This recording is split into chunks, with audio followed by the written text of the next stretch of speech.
Maybe you're like me and you've always dreamed of having a big family, but sometimes you have those moments where you're so busy and overwhelmed, you ask yourself, how on earth would I handle one more baby when I seem to barely be, making it by as it is?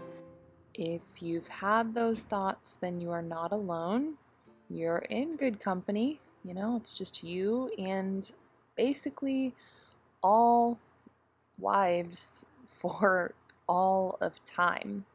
I'm not going to go into, whether or not to use birth control or anything like that in this video. That's not the topic of this video, but I actually do have a video all about that. It's called More Babies question mark, and I talk all about it. So I'll link that for you guys if you want to, you know, learn more or just hear more about that topic. But in this video, I'm coming from the perspective of, I don't believe in using any birth control or anything like that. I believe in practicing having an open womb and accepting children as blessings from the Lord. But how do you do that when you're in a season of overwhelm? And when you look around and think, how could I handle another baby? Well, we can start off by pointing out the obvious that babies don't just pop out without notice. They take 9 months to grow. So, like right now, as I'm recording this voiceover, as I was filming this video, I am in a season of overwhelm because I have a 5-month-old. I am not feeling well. I'm in the middle of an autoimmune flare up, and my flare ups last for like 6 months. So that's not fun. And it's a really busy season for my big kids and on the farm. Plus, we're getting ready to start our homeschool year. So, like, I'm in this season right now, and those thoughts do cross my mind. But when I think, how would I handle another baby right now? I also quickly remember that I don't have to handle another baby right now because I'm not pregnant and babies take 9 months to grow before they're born. So it's like that's not even going to happen to me. That's not even in the range of possibility of things that would happen to me right this second. Okay, this is where the ad for the sponsor for this week's video would have gone. I already had it in here and I was really excited to bring you this sponsor. But now I've just got some random footage from next week's video of me homeschool planning here because the sponsorship actually fell through for this video.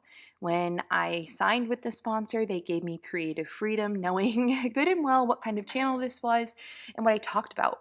But then when they saw that the video topic had to do with birth control and really trusting the Lord with your family size, they pushed back and said that they didn't want to sponsor the video anymore. Well, actually, they said, we will still sponsor this video if you just make changes. Change the title, change the overall topic, and leave out some of the, quote, more controversial parts, unquote.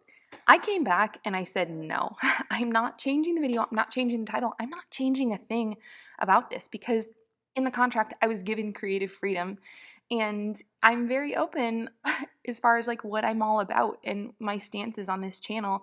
I'm just not going to censor myself in that way. So I wanted to share this with all of you because this is the reason the video is coming out late this week. I actually had this video ready and scheduled to come out on Monday, so it is almost a full week late. Now, this topic is something that I might actually just talk more about.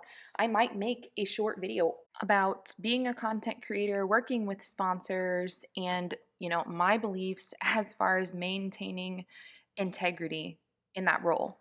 So drop a comment and let me know if that is a video you would like to see, if that's something you would like to hear more about or learn more about. But for now, there's no sponsor for this week, and that's fine. We are going to get back to our scheduled programming and the topic of the day. This is really one of the many reasons why I love saying the Lord's Prayer. It's such a great reminder just to pray for our daily bread. Jesus told us just to, focus on our needs of the day because tomorrow has its own worries. And I think us, like we women, can really be bad about that, right? Just sitting like around worrying about hypotheticals. And it's especially tempting to do that in seasons of overwhelm when you practice having an open womb and welcoming children. You're in a stressful, chaotic moment and you look around and think, well, what would I do if there was another two babies here? But that's, like I said, that's just not even in the realm of possibilities because, by the time that you would get pregnant and have the next baby, it's going to be a totally different dynamic than what it is now. The kids you have now are going to be that much older.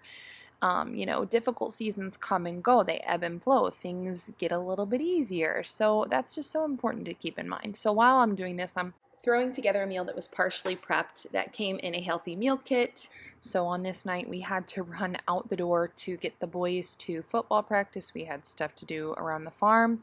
And I didn't have to go with, like, John could have taken the boys to football, but we try to do as much as possible together because with having the farm, having the kids, having their activities here, I'm gonna move the camera in and show you what I'm doing here real quick. But with everything we have going on, we do have to be more intentional about spending time together. Otherwise, it would be really easy for us to only see each other in passing, and that's just not okay with me.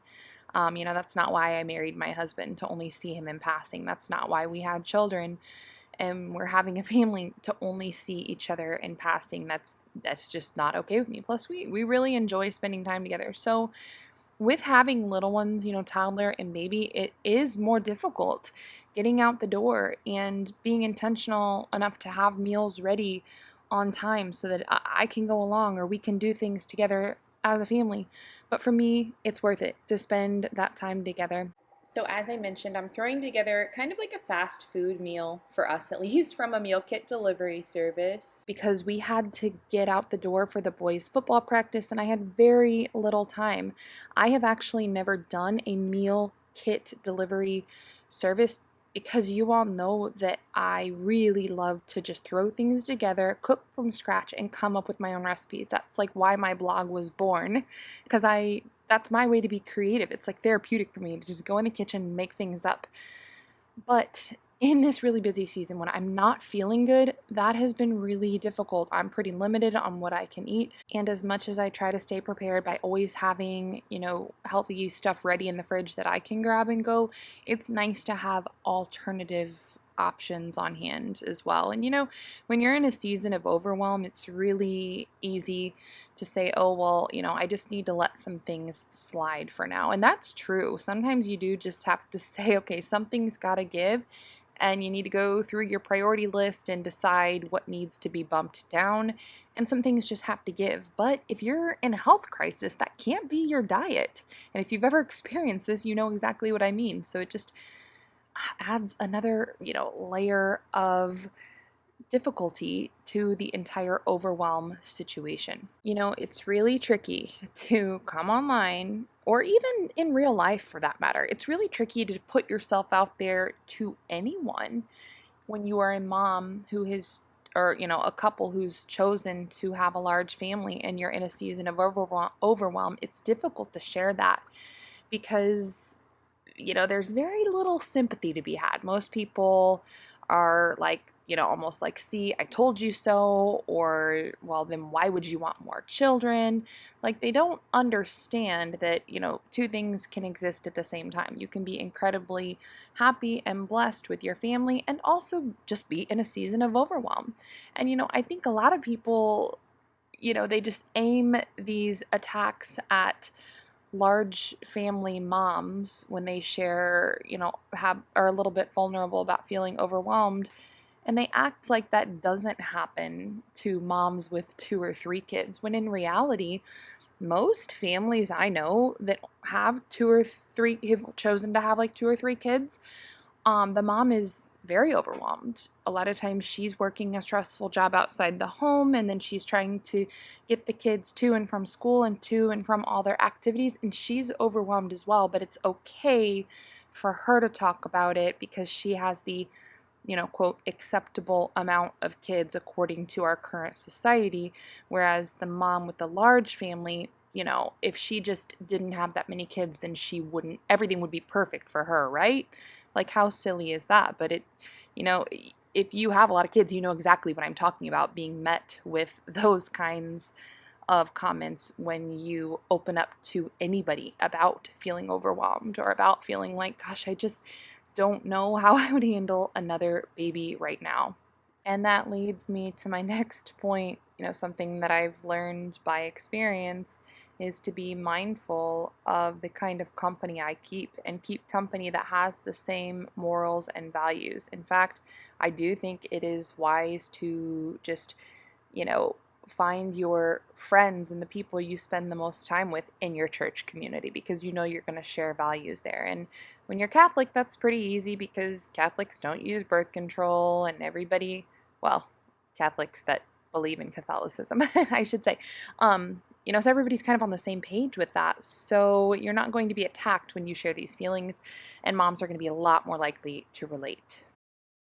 Okay, we are on our way into town for football. My mustache is sweating, but we did make it into the car on time. And by on time, I mean we're about 5 minutes late, which that drives my husband crazy. But I did my best. I do have the little ones, so yeah. Running late. That brings me to the next point, which is, I think it's a really important question that we need to ask ourselves when we're feeling overwhelmed is how much of this is self-induced? How much of this do I actually have control over? And, when we're honest about that and objective and just kind of like, don't get all emotional about it. Don't beat yourself up. Just be honest with yourself. There's usually some things that we can control and do differently and take responsibility for. And like for me, I know a lot of it is just poor time management. I am a poor time manager. I told you guys this maybe last week or the week before. I have got to get better at this. Like I read something recently, one of the most underrated forms of, oh, maybe it said self-care or something like that, or regulating your nervous system is showing up earlier to places or managing your time better. And I thought, oh my goodness, how true is that? So there are things that we can control. There are some things that we can't control, right? Like, you might not be able to control the fact that you have very little support or help or something, or you have a certain medical condition or something like that, or a child with special needs. There are things we cannot control. But I do think that's an important step we shouldn't skip. Asking ourselves, like, what kind of things can I control? Could I control to make this season less overwhelming? So as we chat here, we're loading up pigs because, on to the next day. This is just life for us. And we've chosen to do certain things with our kids. We could say, okay, this season's overwhelming. We're not going to do any activities with the kids. That would take away from the overwhelm. But, we've waited out. We've talked about it. We do think that certain activities are worthwhile. So our boys play football and baseball. Our daughter does gymnastics and horseback riding, and then all the kids do 4-H. And that might sound like a lot to some of you, it might sound like a little to others, but for us, those are all activities we really like for the kids, and they really, really enjoy them. So we make it a priority. And then I just have to be more intentional and plan ahead so that we can try to do a lot of this stuff together. It doesn't always work out that way. Sometimes one of us just has to stay home and do farm stuff while the other takes the kids, or sometimes we have to go in different directions with different kids, but we really do try to minimize that as much as possible. Hello, baby. We'll sleep. So the fair, as I am doing this voiceover, the fair is behind us. This is such a fun event for my kids, since they do 4-H and they show their hogs. It's really fun, but it is a very busy, very demanding week, especially with little ones in tow. However, this year we just had phenomenal weather. Usually it is scorching hot, but it was so nice this year. It was really fun. The kids all had a blast. I was very tired by the end of all of it, but like I said, these are just activities that we have chosen to do with our kids because we do see value in them.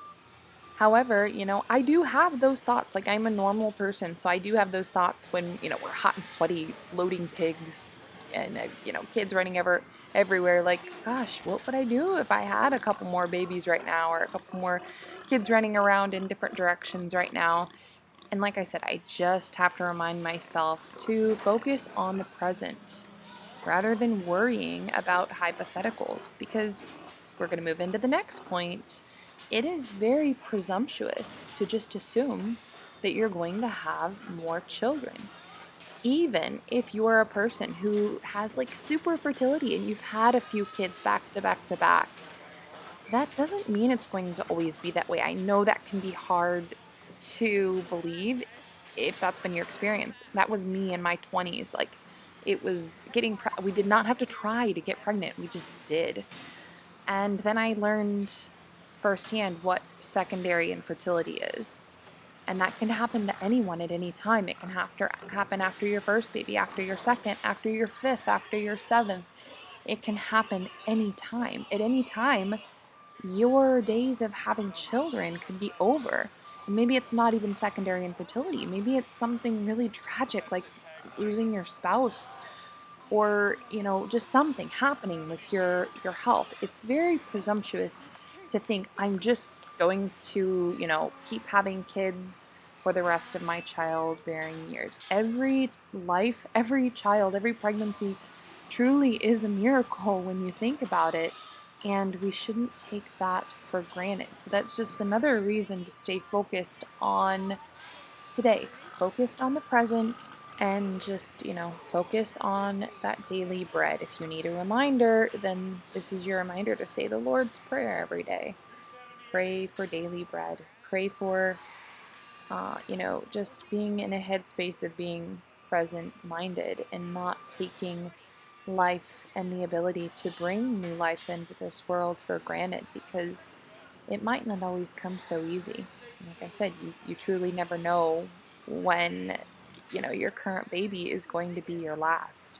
Now, this would not be a Hopewell Heights video with anything on the topic of having babies if I didn't address the lack of societal and family support in raising children these days. And when I talk about this, I'm like not talking about my specific situation. We literally live on a generational farm. I'm talking about in general. In general, we have narrowed in and focused in so much on the nuclear family that we have isolated mothers. So mothers are trying to raise their babies all alone many times because the father is away providing during the day, which that's a great thing to do, to provide for your family, but that leaves the mother alone to care for many children and try to homeschool and run the house. And that's a lot. She's doing the jobs of several people with no real, there's Uncle Dickie, by the way, he says hello, with no companionship, no mentorship often, no community, and it's very lonely. So if you've ever, felt like I don't know how I would handle one more baby, and a lot of that has to do with lack of support or feeling lonely, well, you're validated in that. We weren't meant to live like this. So we do need to recover, intergenerational living. I'm not saying you have to like live under the same roof with your parents or in-laws or anything like that. I'm just saying we should be a lot tighter knit as intergenerational families and church communities and have a lot more support, because there's just a lot to get done. As you see here, the work never ends. We go from, the kids' activities to coming home, and things need to be done not only on the farm, but around our house too. And our house, oh my goodness, it so often gets neglected. That is the thing that gets put like on last on the list all the time. But sometimes it just reaches a breaking point where I'm, tripping over things in the garage, carrying the baby to the car. And I'm like, okay, we need to stop everything and get this done. Anyway, that wraps up this week's video. So, maybe I had a few helpful tips on this topic, but mostly I'm just sharing this to let you know if you've ever had these feelings, you're not alone. It's kind of a normal mom thing to feel a little bit overwhelmed from time to time. Life is not perfect. It's not perfect this side of eternity, but we can offer up these, challenges in seasons of overwhelm to the Lord. And, that's just a greater testament to faith that we would still be open to life, because, every blessing does come with responsibilities. All right, well, I will see you all next week, and we will be chatting all about homeschooling and my curriculum that I'm using this year.